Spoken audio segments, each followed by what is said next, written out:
कार्तिक महामा जहाँ हम कार्तिक महात्म्यम का स्वाध्याय कर रहे हैं। पर हम पहले एक 15-20 मिनट का ध्यान करेंगे। उसके बाद हम ये करेंगे ताकि जिसको भी जुड़ना है वो जुड़ सके। और हम भी थोड़े सुबह से टेंशन में रहते हैं ना, थोड़े शांत होके अच्छे से इस कथा को सुन सके और इसका स्वाध्याय अच्छे से ग्रहण कर सके। जी शुरू करेंगे। अपनी अपनी पोजीशन में ले लीजिए, बैठ जाइए, सुख आसन में बैठ जाइए। जो आलती पालती मार सकते हैं आलती पालती मारेंगे, और जो नहीं मार सकते अपने पैरों को क्रॉस कर लेंगे। हाथों की उंगलियों को आपस में फंसाएंगे और प्यार से अपने सामने अपने गोद में रखेंगे, जैसे भी आपको सुख लगे। सुखासन का मतलब ही होता है जहाँ पे कोई तनाव कोई खिंचाव ना हो और हम बड़े सुख से अपने ध्यान में जा सके। क्योंकि जहाँ तनाव और खिंचाव होगा तो आप ध्यान अच्छे से नहीं कर पाओगे। इसलिए आपको जैसे भी ठीक लगे, पीछे तकिया रख के सहारा लेना चाहते हैं, दीवार का सहारा लेना चाहते हैं तो भी आप ले सकते हैं। अब प्यार से अपनी सुंदर सी कोमल सी आंखों को बंद करेंगे और कुछ क्षण के लिए इस भौतिक जगत को भूल कर हम आध्यात्म जगत में चलेंगे।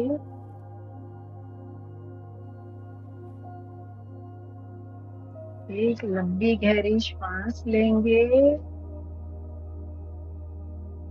2 सेकंडों से रोकेंगे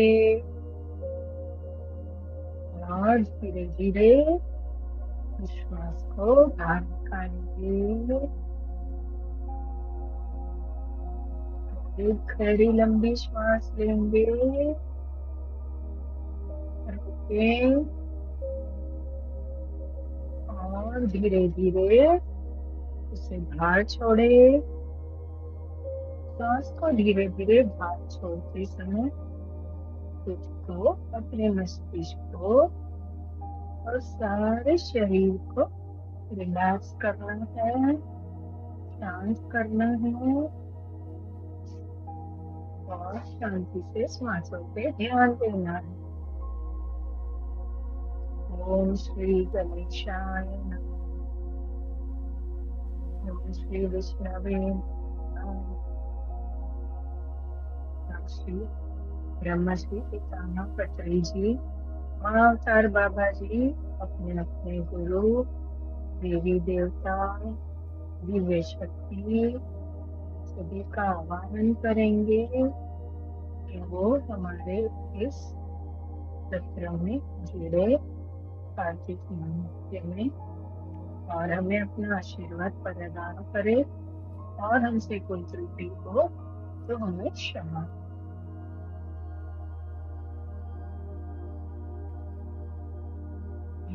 अपने श्वासों के समय और अंतरात्मा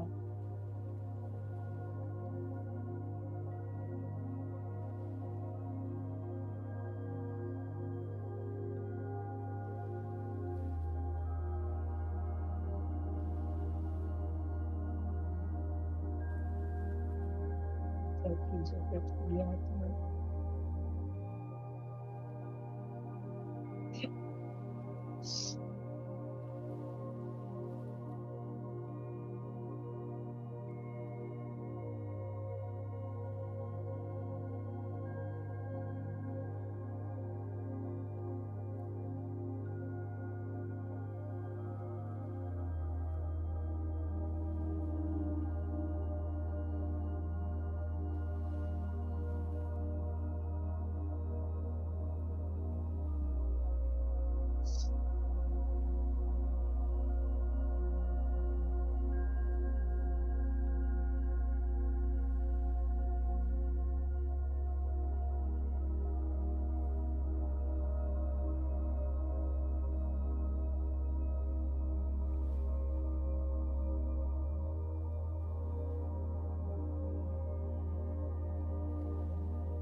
की आवाज नहीं आ रही है।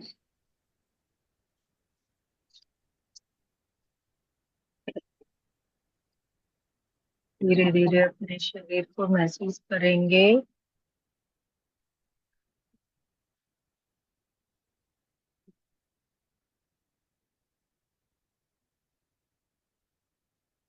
अपने आसपास की आवाजों को महसूस करेंगे।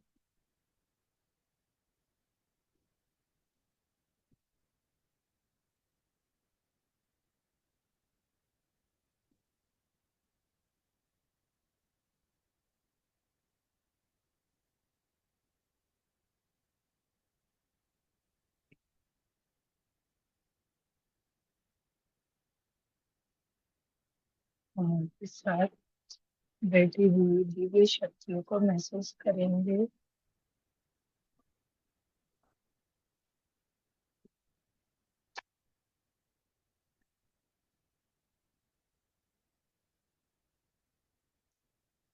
हमारे अंदर प्रवाहित हुई ऊर्जा को महसूस करेंगे।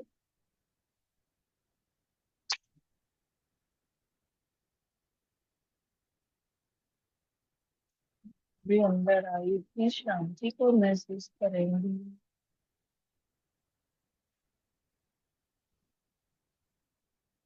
धीरे से अपने पैरों की उंगलियों को हिलाएंगे और पैरों का लॉक खोलेंगे। हाथों की उंगलियों को हिलाएंगे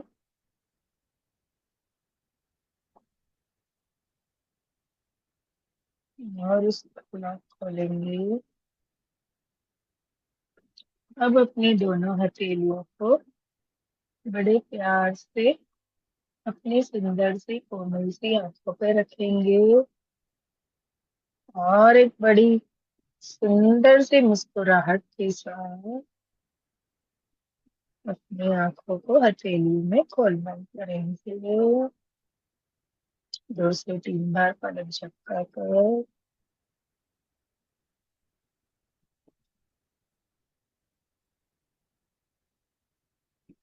और ऊर्जा को अपने अंदर प्रवाहित करेंगे। खुद को पूर्ण समझे और जो अपनी आंखें खोलना चाहते हैं वो अपने हाथों को अपने चेहरे से और शरीर से स्पर्श कराते हुए अपनी आंखें खोल सकते हैं। और जो अपने ध्यान में ही इस स्वाध्याय को सुनना चाहते हैं वो अपने ध्यान में बने रहेंगे। Thank you masters. Thank thank you so much.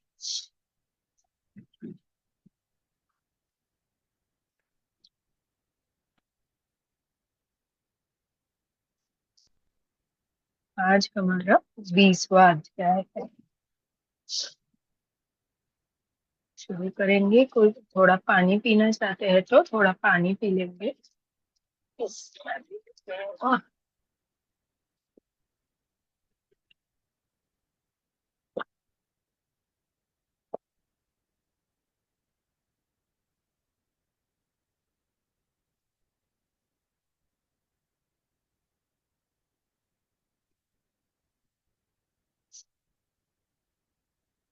शुरू करें। राजा पृथु ने कहा, हे देवर्षि, इसके पश्चात युद्ध में क्या हुआ तथा वह दैत्य कैसे मारा गया? कृपा कर अब उस अद्भुत कथा को मुझसे कहिए। देवर्षि नारद बोले, जब गिरिजा वहां से अदृश्य हो गई और गंधर्वी माया भी विलीन हो गई, तब भगवान वृषध्वज चैतन्य हो गए। उन्होंने लौकिकता व्यस्त करते हुए बड़ा क्रोध किया। फिर भगवान शंकर जलंधर से युद्ध करने लगे। जलंधर शंकर जी को बाणों शंकर जी के बाणों को काटने लगा, परंतु जब काट न सका तो उसने माया की पार्वती बनाकर अपने रथ पे बांध ली, जो शुंभ निशुंभ द्वारा विद्यमान थी। अब इसको बता रहे हैं राजा पृथु बता रहे हैं कि देवर्षि, अ, अब इसके पश्चात युद्ध में क्या हुआ वह मैं आपसे सुनना चाहता हूँ। तब नारद जी ने बताया कि जैसे आप लोग को पता है कि पहले के अध्याय में हमने देखा कि जब है ना जलंधर कुछ भी शिव जी का बिगाड़ नहीं पा रहा था, तो अभी उसने अपनी माया रचनी आरंभ की। उसने गंधर्व को बुलाया और युद्ध के मैदान को नाच गाने का माहौल बनाकर दे दिया। और इस बीच जब शिवजी और उसके गण उसमें मुक्त हो गए नाच गाने में, तब वो सीधा कैलाश पर पार्वती जी के सन्मुख जा पहुंचा, क्योंकि नारद जी ने इतनी तारीफ की थी और वो पार्वती जी को पाना चाहता था। पर पार्वती जी ने उसको समझ लिया और वो वहां से अदृश्य होकर कहीं पे चली गई। फिर उसने और एक माया रची कि है ना, उसने क्या किया, पार्वती जी को मूर्ति माया से बनाकर अपनी रथ पे बांध लिया। और वो निशुंभ और शुंभ दो उसके जो दैत्य थे उसके से विद्यमान थी और विलाप कर रही थी। मतलब ऐसी बन के उसने है ना उनको बंदी बना लिया है और पार्वती जी विलाप कर रही है, क्योंकि शंकर भगवान को बलहीन करने का उसने यही सोचा। तब अपनी प्रिय पार्वती को इस प्रकार कष्ट में पड़ा देखकर लौकिक लीला दिखाते हुए भगवान शंकर प्रकृत जनों की तरह व्याकुल हो गए और उन्होंने अग्नि पुंज की तरह भयंकर रौद्र रूप धारण कर लिया। अभी ये बता रहे हैं कि जैसे ही इसने ऐसी माया रची, अभी शिव जी तो थे तो भगवान वो तो 1 मिनट में पहचान सकते थे कि ये है ना पार्वती नहीं है, ये कोई माया वो रची गई है। परंतु उन्होंने ऐसे नहीं किया। कुछ देर के लिए उसके जलंधर को साथ क्या बोलते हैं, हंसी मजाक करने के रुद्र से उन्होंने उसको क्या किया, पार्वती जी मेरी सच में ऐसी बंदी हुई है तो उसको देखकर कैसे दुख होता है ना, वैसे उन्होंने अपना दुख प्रकट किया। और दुख के कारण मतलब गुस्से में आके उन्होंने रौद्र रूप धारण कर लिया। अब उनके रौद्र रूप को देखकर कोई भी दैत्य उनके सामने खड़ा होने में समर्थ न हो सका और सब भागने छिपने लगे। यहाँ तक कि शुंभ निशुंभ भी युद्ध में स्थित होने को समर्थ न हो सके। जलंधर की सारी माया क्षण मात्र में नष्ट हो गई। अब उनका रौद्र रूप देख के सारी दैत्य सेना डर गई और यहाँ वहां भागने लगी। उसमें शुंभ निशुंभ भी भाग गए। अभी जैसे ही वो शुंभ निशुंभ भाग गए, क्योंकि उनके द्वारा ही पार्वती जी को बनाया गया था, इसीलिए वो वहां से क्या क्षण भर में है ना सारा वहां पे जो माया रची गई थी वो सब नष्ट हो गया। संग्राम में चारों ओर हाहाकार होने लगा। शिवजी ने उन भागते हुए शुंभ और निशुंभ को श्राप देकर बड़ी धिक्कार दी और उनसे कहा, तुम दोनों बड़े दुष्ट हो, तुमने मेरा बड़ा अपराध किया है। तुम पार्वती को मारते थे और अब युद्ध से भागते हो। भागते भागते को मारना पाप है, इससे अब मैं तो तुम्हें नहीं मारूंगा, परंतु गौरी तुम्हें अवश्य मारेगी। अब शिव जी ने देखा कि ये सब भाग रहे, तो उन्होंने उनको पहले धिक्कारा कि अरे तुम क्या करते हो, तुम तो बड़े दुष्ट हो, तुमने ये क्या अपराध किया, मेरे सामने मेरी पार्वती को मार रहे थे और अब मार मार के युद्ध से भाग रहे हो। अरे भागते लोगों को मारना पाप होता है, इसलिए अब मैं तुम्हें नहीं मारूंगा, अब तुम्हें है ना स्वयं गौरी माता यानी पार्वती जी ही मारेगी। शिव जी के ऐसे कहने पर समुद्रपुत्र जलंधर क्रोध में अग्नि के समान प्रज्वलित हो उठा। उसने शिवजी पर घोर बाण वर्षा कर पृथ्वी पर अंधकार कर दिया। तब उस दैत्य की ऐसी चेष्टा देखकर भगवान शंकर बड़े ही क्रोधित हुए। अभी जैसे ही उसने शिव जी ने जलंधर को ऐसे बोला, राक्षसों को दैत्यों को, तब ऐसे कहने पर वो समुद्र पुत्र जो जलंधर है वो एकदम क्रोधित हो गया और एकदम क्रोध में प्रज्वलित होकर वो शिवजी पे बाणों की वर्षा करने लगा और पृथ्वी पर अंधकार कर दिया। तब उस दैत्य की ऐसी चेष्टा देखकर शंकर भगवान भी बड़े क्रोधित हुए तथा उन्हें अपने चरण गुप्त से बनाए हुए सुदर्शन चक्र को चलाकर उसका सिर काट डाला।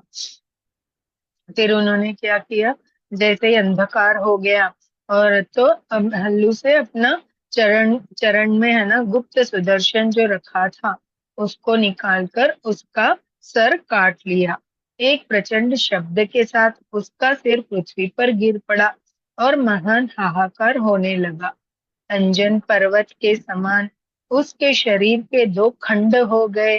उसके रुधिर से संग्राम भूमि व्याप्त हो गई, सारी पृथ्वी विहल हो गई। शिव आज्ञा से उसका रक्त और मांस महागौरव में जाकर रक्त का कुंड हो गया तथा उसके शरीर का तेज निकलकर शंकर जी के शरीर में वैसे ही प्रवेश कर गया जैसे कि वृंदा का तेज गौरी जी के शरीर में प्रविष्ट हो गया था। जलंधर को मरा हुआ देखकर देवता गंधर्व और सर्व प्रसन्न हो गए। अब शिव जी ने अपने सुदर्शन से जलंधर का सर काट दिया। काटते ही जैसे वो जमीन पर गिरा पृथ्वी पर तो एकदम से बहुत बड़ा एक शब्द हुआ। इससे दैत्यों में हाहाकार मच गया और उसका शरीर दो खंड में बट गया।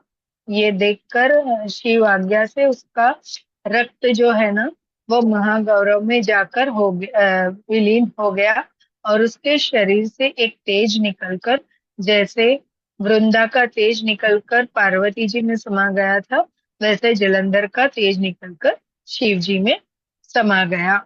और इस तरह से जलंधर को मरा हुआ देखकर देवता गंधर्व सब प्रसन्न हो गए। इतश्री 20वां अध्याय समाप्त। यहाँ हमारा 20वां अध्याय समाप्त होता है। हम 21वां अध्याय पढ़ेंगे। श्री नारद जी ने कहा, अब ब्रह्मा आदि देवता ने नतमस्तक होकर भगवान शंकर की बड़ी स्तुति की और कहा, हे प्रभु, आप प्रकृति से परे पर ब्रह्मा और परमेश्वर है। आप निर्गुण निर्वकार होकर सबके ईश्वर होकर भी नित्य अनेक प्रकार के कर्मों को करते हैं। शंकर जी, हम सब ब्रह्मा आदि आपके दास है। हे देवेश, हे शिव, आप प्रसन्न हो, हमारी रक्षा कीजिए। हे नाथ, हम आपकी प्रजा है तथा सदा आपकी शरण में रहते हैं। अभी जब जलंधर की मृत्यु हो गई तो अभी सारे देवी देवता देवता सब खुश हो गए और उन्होंने प्रसन्नता पूर्वक नारद जी से कहा कि अब है ना हम नतमस्तक होकर शिव जी की स्तुति करना उन लोगों ने आरंभ किया। उन्होंने उनको परब्रह्मा, निर्गुण, निराकार, ईश्वर ऐसे सब कहा। नारद जी कहते हैं, जब इस प्रकार ब्रह्मा आदि सब देवताओं और मुनियों ने शिव जी की अनेक स्तुति करके उनके चरण कमलों का ध्यान करते हुए मौन ग्रहण कर लिया, तब उसे सुनकर देवताओं को वर देकर वह वहीं पर अंतर्धान हो गए। नारद जी कहते हैं, जब इस प्रकार ब्रह्मा आदि सभी देवताओं ने मुनियों के साथ शिव जी की स्तुति आरंभ की, अनेक प्रकार से उनकी स्तुति की, तब उनके चरण कमलों का ध्यान करते हुए वो एकदम ध्यान में चले गए, मौन ग्रहण कर लिया। तब उसे सुनकर देवताओं को वर देकर शिव जी वहीं पर अंतर्धान हो गए। पश्चात शिव जी का यश गाते हुए सब देवता भी प्रसन्नता पूर्वक अपने अपने स्थान को चले गए। महेशाख्यान से जलंधर का यह युद्ध चरित्र बड़ा पुण्यप्रद और सब पापों का नाश करने वाला है। यह सर्व सुखदायक और महेश को भी आनंददायक है। जो इन दोनों आख्यानों को पढ़ेगा और पढ़वाएगा वह यहाँ पर सुखों को भोग कर अंत में गणेश पद को पावेगा। अभी ये बता रहे हैं कि जब शिव जी ने सभी को आशीर्वाद देकर वहां अंतर्धान हो गए तब सारे देवता भी प्रसन्नता पूर्वक, क्योंकि अभी उनका शत्रु मर चुका था, इसलिए अभी वो सारे देवता भी प्रसन्न होकर अपने अपने स्थान को चले गए, क्योंकि इतने दिन सब जलंधर के यहाँ रहने आए थे विष्णु जी और लक्ष्मी जी के साथ। अभी सब अपने अपने धाम को वापस लौट गए।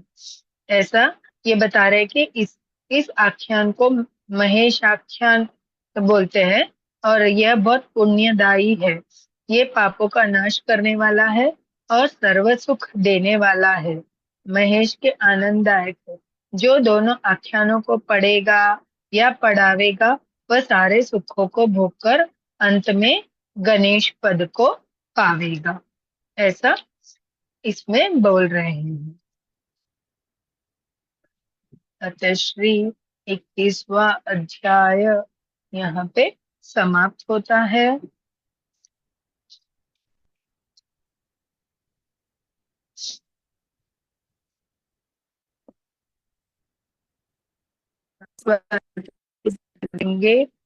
राजा पृथु बोले, हे नारद जी, अब आप कृपा कर मुझे यह बताइए कि कर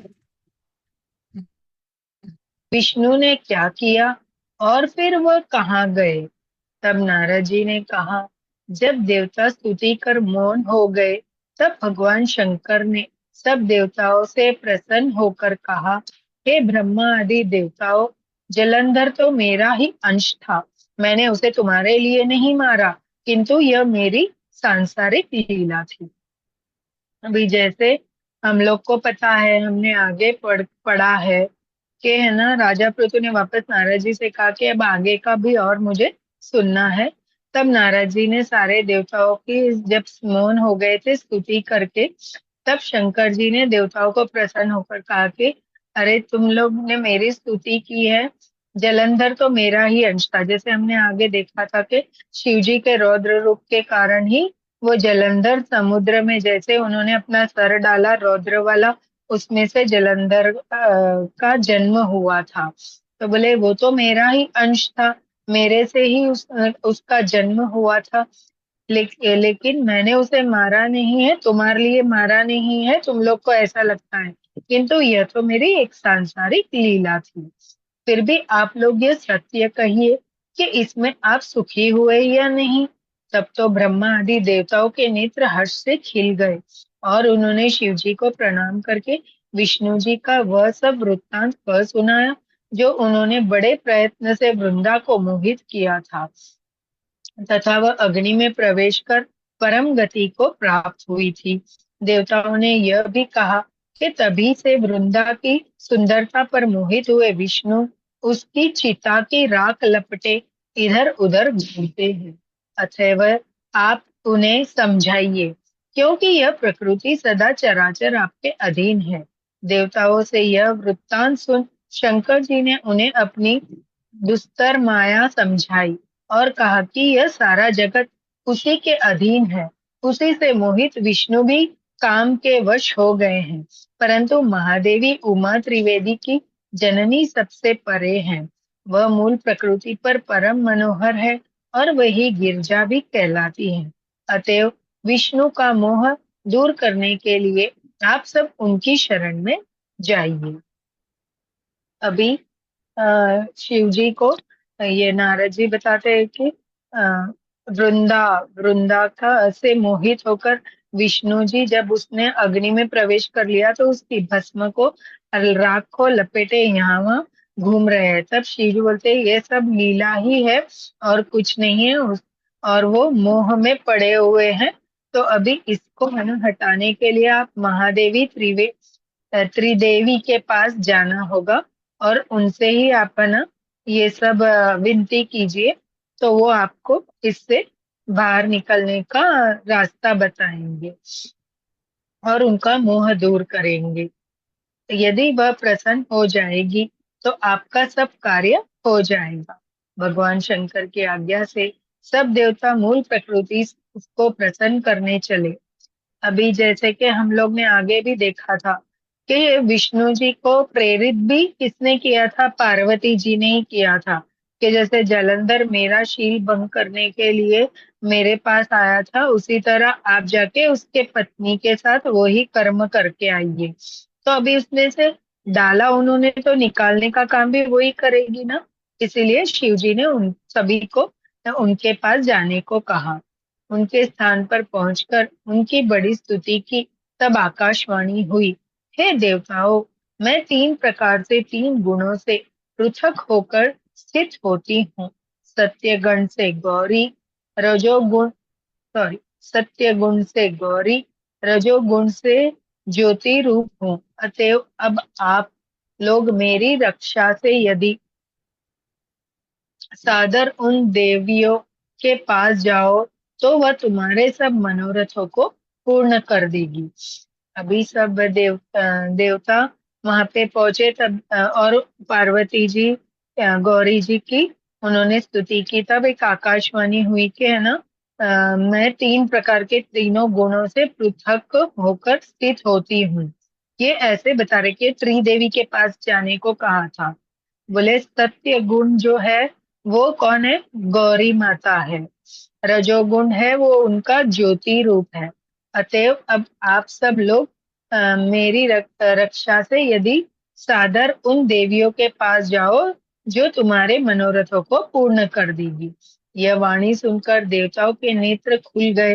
वह भगवती का आदर करते हुए गौरी, लक्ष्मी और सरस्वती को प्रणाम करने लगे। त्रिदेवी हमको पता ही है ना, गौरी, लक्ष्मी और सरस्वती जी होती है।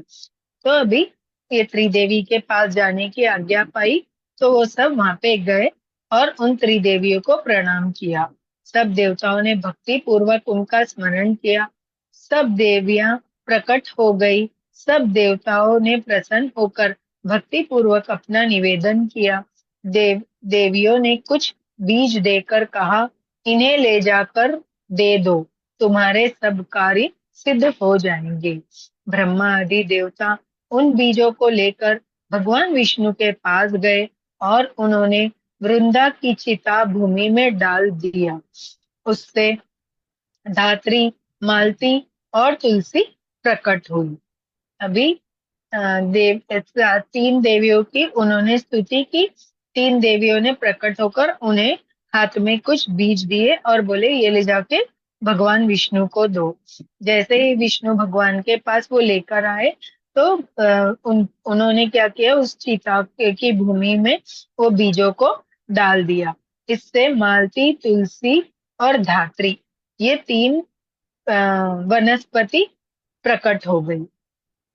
भगवान विष्णु ने जो कि उन स्त्री रूप वाली वनस्पतियों को देखा वह उठ बैठे। कामस्तक चित्त से मोहित हो उनसे याचना करने लगे। धात्री और तुलसी ने उनसे प्रीति की। विष्णु जी सारा दुख भूलकर देवताओं से नतमस्तक होकर अपने लोक में चले गए। अब जैसे उन्होंने वो बीज को डाला तो वहां से 3 वनस्पति पैदा हो गई, तुलसी जी, धात्री जी और मालती जी। वो देखकर विष्णु जी बड़े खुश हुए और वो अपना दुख भूलकर मतलब उनको वो दुख हो गया था ना कि मेरे कारण वृंदा ने है ना ऐसे अपने आप को जला लिया, उसकी अभी चिता में राख बन गई है, इसलिए वो राख लेके घूम रहे थे। अब जब उन्होंने देखा कि ये तो वापस प्रकट हो गई है तो वो खुशी से अपना दुख भूलकर उनको नतमस्तक मीन्स नमस्कार करके अपने लोक को चले गए। अब वह पूर्वतः सुखी होकर भगवान शंकर का स्मरण करने लगे। यह आख्यान शिव जी की भक्ति देने वाला है। अभी ये कह रहे हैं कि इस तरह से विष्णु जी अपने लोक को चले गए और वापस जैसे आपको मालूम है कि सदा विष्णु जी शिव जी का स्मरण करते रहते हैं और शिव जी विष्णु जी का स्मरण करते रहते हैं, वो दोनों एक ही है। तो बता रहे हैं कि वापस उन्होंने सुखी होकर भगवान शंकर का स्मरण करने लगे और ये जो आख्यान शिव जी की भक्ति देने वाला है। इति श्री 22वां अध्याय समाप्त। यहाँ पे हमारा 22वां अध्याय समाप्त होता है। मैं यहाँ पे अपने वाणी को विराम देना चाहूंगी, और आगे का हम सोमवार को वापस से करेंगे। और आपको कोई मास्टर को कुछ कहना है तो आप अब अपना वीडियो ऑन कर सकते हैं, और कुछ पूछना चाहते हैं तो पूछ सकते हैं। हमारे पास 4 मिनट और हैं। कोई मास्टर्स कुछ कहना चाहेंगे?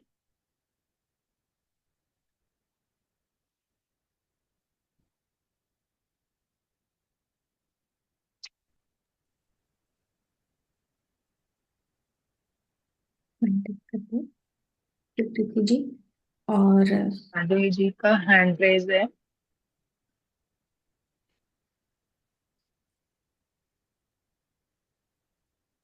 जी याद रहा माधवी। था। आत्मावंदन मैम, बोलिए मैम। बात हो गई थी। मैम मैं मेरे एक सपने के बारे में बात करना चाह रही थी। मैंने आज आपका सुबह। सपना? Yes ma'am. हाँ, बोलिए। मैंने सुबह के टाइम जैसे 4-5 बजे के बीच में मेरे को हम्म। एक सपना आया कि मेरा लड़का है, उसका नाम शिवम हम्म। है। तो उसके हम्म। हाथ में ना एक सांप रेंगता हुआ चढ़ गया है उसके हाथ पे। हम्म। सफेद कलर का और काला कलर का, बिल्कुल हम्म। पतला सा है। और चढ़ के बिल्कुल उसके शरीर के ऊपर से जाके गले से लपट के पीछे पीठ में डोरी बना के बैठ गए हैं। फिर अच्छा। हमारे पास के एक भैया है, उन्होंने उसको निकाला। मैंने कहा इनको मारना मत, बाहर से। फिर थोड़ी देर के बाद ना उसी सपने में मैंने देखा हम्म। शिवलिंग को मैं मिला रही हूँ मीठे पानी से। हम्म। क्या है इसका, हाँ मेरे को थोड़ा समझना है। अच्छा लगा जो भी है। हमें तो ये पता शिव है कि जी जो भी होता है।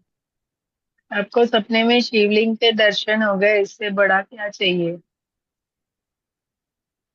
पहले भी हुआ है, लेकिन ऐसा है ना इसके हाथ में, जैसे यहाँ पे ना ऐसे ऐसे करके बिंदु बिंदु जैसा। लास्ट में मुझे देखा मेरे बेटे के यहाँ पे निशान पड़ गया, तो मैंने कहा कोई नहीं, ऐसे लगा होगा मुंह। तो मैंने पास में एक लेडीज है, वो बहुत पूजा वगैरह करती है घर में, तो मैंने उनसे शेयर किया। उनके घर में गाय माता है, जाके बैठ। तो उसने कहा है कि अपने बेटे को मीठे पानी से नहला देना। अच्छा। जैसे ही वो बोली है ना मेरे को नहलाने के लिए, तो उसके हम्म। बदन में ना वाइब्रेट हो रहा है, ऊर्जा फीलिंग हुआ। तो उसने मुझे दिखाया, कह रहे कि देखो दीदी मेरे हाथ में ऐसे रोंगटे खड़े हो गए। तो मेरे को तो पता है कि इसमें ऊर्जा फीलिंग होने से ऐसे होता है। हम्म। तो मुझे ऐसा ही कहा है, इसको मिला देना, देखो मिला देना। आप कुछ बताइए मैम, रामेश्वरी मैम।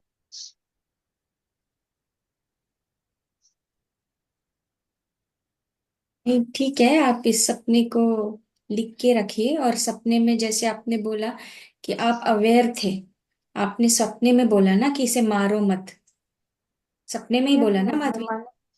हाँ। तो आप उतना अवेयरनेस में थे। तो जो भी बोलते हैं ना, कर्म प्रक्षालन हमारा इसी तरह से होता है। तो इसीलिए इसको आप एक ना एक ऑडियो बनाकर आप मुझे भेज दीजिए। ठीक है? इसका हम हाँ। वॉइस मैसेज कर। हाँ, हम्म। मुझे भेज दीजिए। तो ड्रीम जो डिकोड करते हैं ना टीम, उनको मैं शेयर कर दूंगी। तो एक्चुअल में आपको बता देंगे, लेकिन एक चीज है कि आप सपने में जागरूक थे, हम्म। इसीलिए आपने वो चीज बोला कि सब सांप को ना मारे। और सांप के बहुत सारे ऐसे मीनिंग भी निकलते हैं, तो वो आपको सही से बताएंगे। तो आप सिर्फ भेज दीजिए मुझे वॉइस मैसेज, ठीक है? आपका नंबर तो मेरे पास है नहीं, ग्रुप में से निकल जाएगा। मैं आपसे शेयर हाँ, करती इसमें है ना, ध्यान सागर में है ना। अभी आपने मेरा नंबर मांगा है, किसी ने मांगा है हूँ। मेरा आप इस नंबर? नंबर पे, आपको नंबर दिया है, इस पे मैसेज कर दो आप मुझे। ये नंबर आप लिख लीजिए। 7057।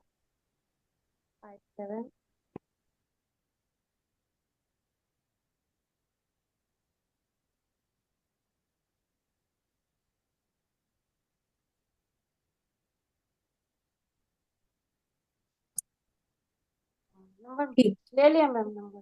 ठीक है, आप मुझे भेज दीजिए मैसेज, ठीक है। थैंक यू, धन्यवाद। ठीक है प्रीति जी, आप ये कर दीजिए। हाँ, सभी मास्टर्स का बहुत बहुत धन्यवाद, मेरे टीम का बहुत बहुत धन्यवाद, और YouTube और Zoom से मुझे सुनने वालों का भी बहुत बहुत धन्यवाद। रात के 9 बजे रामेश्वरी जी लक्ष्मी सर्कल का ध्यान कराएगी। नहीं, म्यूट है।